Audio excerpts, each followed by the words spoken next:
दोस्तों, अगर ससुराल में पत्नी के साथ में बुरा व्यवहार होता है, पत्नी के ऊपर में अत्याचार किया जाता है, पति और उसके माता-पिता के द्वारा दहेज कम लाने के कारण पत्नी को ताने दिए जाते हैं, पत्नी से घर के सारे काम करवाए जाते हैं, पत्नी का बात-बात पर निरादर किया जाता है, पत्नी की डिसरिस्पेक्ट की जाती है और कई सारे लोगों के सामने पत्नी को अगर हीन भावना से देखा जाता है, तो ऐसे में पत्नी क्या करे? दोस्तों, अब पुराने कानून 498 ए और आईपीसी वगैरह जो थे वो खत्म हो चुके हैं, नए कानून हमारे देश भारत में लागू हो चुके हैं और ऐसे में पत्नी के पास में कई सारे रास्ते हैं, लेकिन उन रास्तों पर चलने से पहले पत्नी को अपना मन बनाना होगा, पत्नी को अपने ऊपर विश्वास रखना पड़ेगा कि वो अब और ज्यादा अत्याचार नहीं सहेंगी। ज्यादातर पत्नियां जो हैं वो अपना घर बचाने के लिए, अपनी शादी को बचाने के लिए पति और ससुराल वालों के अत्याचार को सहती रहती हैं। पत्नी के चुप रहने से पति और ससुराल वालों को और ज्यादा ताकत मिल जाती है और वो और ज्यादा पत्नी को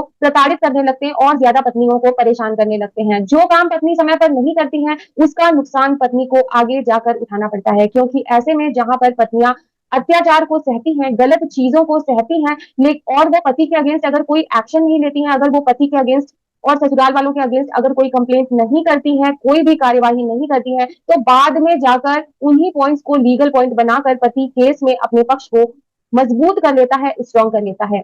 और कई बार ऐसा भी होता है कि हस्बैंड जो है वो ऐसा करके केस को जीत भी जाता है। तो आज की ये वीडियो मैं उन जेन्युइन फीमेल्स के लिए बना रही हूँ, उन सच्ची महिलाओं के लिए बना रही हूँ, जिनके ऊपर में वास्तव में पति के द्वारा, उनके ससुराल वालों के द्वारा गलत किया जाता है, अत्याचार किया जाता है, मारपीट की जाती है। तो दोस्तों, ये वीडियो बहुत ही ज्यादा इंपॉर्टेंट है, इसलिए आपको इस वीडियो को पूरा एंड तक जरूर देखना है और इस वीडियो को लाइक जरूर करना है, ताकि ये वीडियो और भी ज्यादा जरूरतमंद लोगों तक पहुंच सके। अगर आपने अभी तक हमारे चैनल को सब्सक्राइब नहीं किया है, तो हमारे चैनल को सब्सक्राइब कर लीजिए, इसके साथ ही नोटिफिकेशन बेल आइकन को भी प्रेस कर दीजिए। इन केस अगर आपकी कोई भी लीगल प्रॉब्लम है, तो आप हमें भेज सकते हैं। अगर आप हमसे कॉन्टैक्ट करना चाहते हैं, तो डिटेल्स आपको डिस्क्रिप्शन बॉक्स में मिल जाएंगी, आप वहां से नंबर लेकर के हमसे कॉन्टैक्ट कर सकते हैं। तो दोस्तों, चलिए वीडियो को शुरू करते हैं। दोस्तों देखिए, सबसे पहला राइट जो पत्नी को मिलता है वो ये है कि अगर पत्नी को ससुराल में दहेज के लिए ताने दिए जाते हैं, दहेज के लिए अगर पत्नी को तंग किया जाता है, टॉर्चर किया जाता है, तो पत्नी अपने पति और अपने ससुराल वालों पर 498 ए का केस कर सकती है।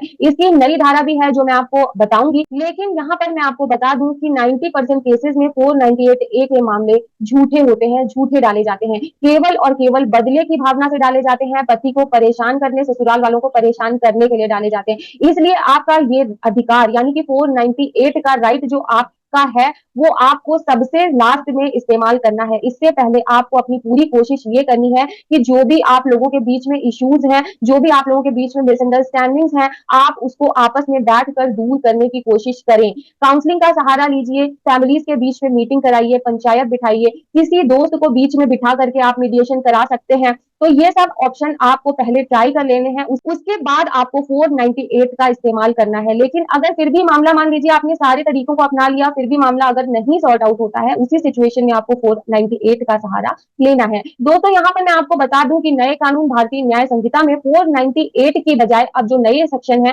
वो है 85 और 86। इसके तहत अगर पत्नी के ऊपर पति के द्वारा या पति के परिवार वालों के द्वारा अत्याचार किया जाता है, तो नए कानून के तहत पत्नी पति और उसके परिवार वालों के अगेंस्ट केस कर सकती है, लेकिन इसे अपनी आखिरी ऑप्शन के तौर पर पत्नी को रखना चाहिए। इसी तरीके से दूसरा राइट की बात कर लेते हैं। दूसरा अधिकार ये है कि अगर अत्याचार के साथ साथ पत्नी के साथ किसी तरीके की फिजिकल मारपीट की जाती है, पत्नी को थप्पड़ मारा जाता है या पत्नी को किसी भी तरीके से चोट पहुंचाई जाती है, तो ऐसे में पत्नी धारा 323 आईपीसी, जो कि अब नए कानून भारतीय न्याय संहिता में सेक्शन 112 है, इसका इस्तेमाल कर सकती है, क्योंकि पत्नी को हर्ट किया गया है, पत्नी को चोट पहुंचाई गई है। इसी तरह से अगर पत्नी की वो जान से मारने की धमकी दी जाती है, तो पत्नी सेक्शन 506 क्रिमिनल इंटिमिडेशन, जो कि नए कानून भारतीय न्याय संहिता का सेक्शन 351 है, उसकी धारा भी लगाई जा सकती है कि पति और पति के परिवार वालों ने जान से मारने की धमकी दी है। दोस्तों, अगली धारा जो कि पत्नी इस्तेमाल कर सकती है वो है सेक्शन 406 यानी कि ब्रीच ऑफ ट्रस्ट, जो कि नए कानून भारतीय न्याय संहिता के सेक्शन 316 में है। दोस्तों, ये धारा तब लगाई जाती है जब आपका स्त्री धन या आपके दहेज के आइटम जो आपको शादी से पहले, शादी के समय या शादी के बाद मिले, चाहे वो आपको अपने माता पिता से मिले हो, चाहे आपको पति से मिले हो, चाहे आपको पति के माता पिता और रिलेटिव से मिले हो, वो सभी स्त्री धन होता है। और अगर वो सभी आइटम्स जो कि स्त्री धन है आपके पति या ससुराल वाले जबरदस्ती रख लेते हैं और आपके मांगने पर भी आपको अगर वापस नहीं करते हैं, तो आप ऐसे में क्रिमिनल ब्रीच ऑफ ट्रस्ट की धारा का इस्तेमाल कर सकते हैं और उन आइटम्स को आप रिकवर करवा सकते हैं। तो ये कुछ ऐसे प्रोविजंस थे दोस्तों, जो कि पहले आईपीसी में थे और अब नए कानून भारतीय न्याय संहिता में दिए गए हैं। अगर केस चलता है और पत्नी अपने एलिगेशंस को, अपने आरोपों को सिद्ध कर देती है, तो पति और उसके परिवार वालों को सजा हो सकती है। लेकिन इसमें आपको ध्यान रखना है कि आपको सच्चाई का साथ देना है और कभी भी आपको झूठी कंप्लेन, झूठे एलिगेशंस हस्बैंड के ऊपर में, हस्बैंड की फैमिली के ऊपर में नहीं लगाने हैं, क्योंकि ज्यादातर केसेस में पत्नी छोटी छोटी बातों को लेकर के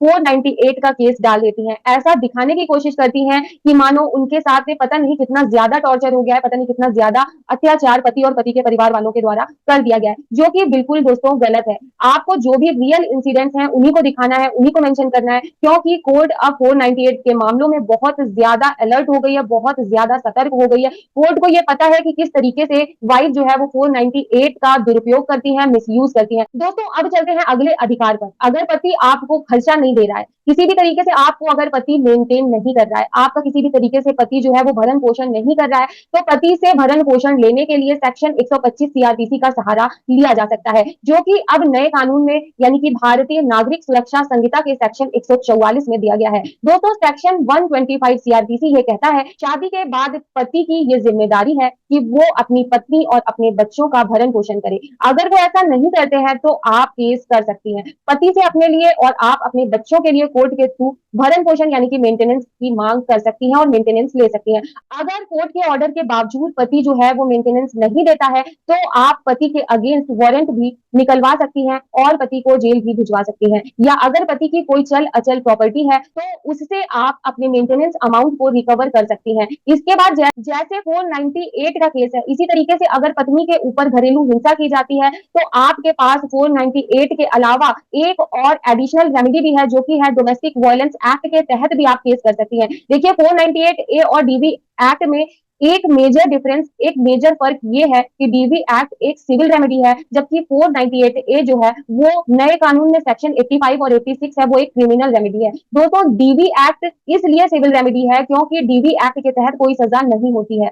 पति पर केस चलेगा, पति के परिवार वालों पर केस चलेगा, लेकिन डीवी के केस में पत्नी को कुछ बेनिफिट्स मिलेंगे, कुछ राइट्स मिलेंगे, और वो राइट्स ज्यादा सिविल नेचर के होंगे। जैसे कि अगर मान लीजिए कि पति आपको बार बार परेशान करता है, पति आपको चोट पहुंचाता है, आप जहां काम करती हैं वहां जाकर पति आपको हैरेस करता है, आपको तंग करता है, तो आप डीवी एक्ट के तहत पति से बचने के लिए प्रोटेक्शन ऑर्डर कोर्ट से ले सकती हैं।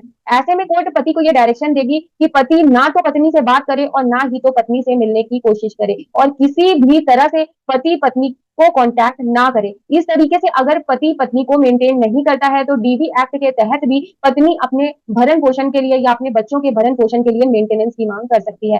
अगर पति पत्नी को ससुराल से बाहर निकालना चाहता है, तो भी पत्नी डीवी एक्ट का सहारा लेकर के अपना राइट टू रेजिडेंस क्लेम कर सकती है।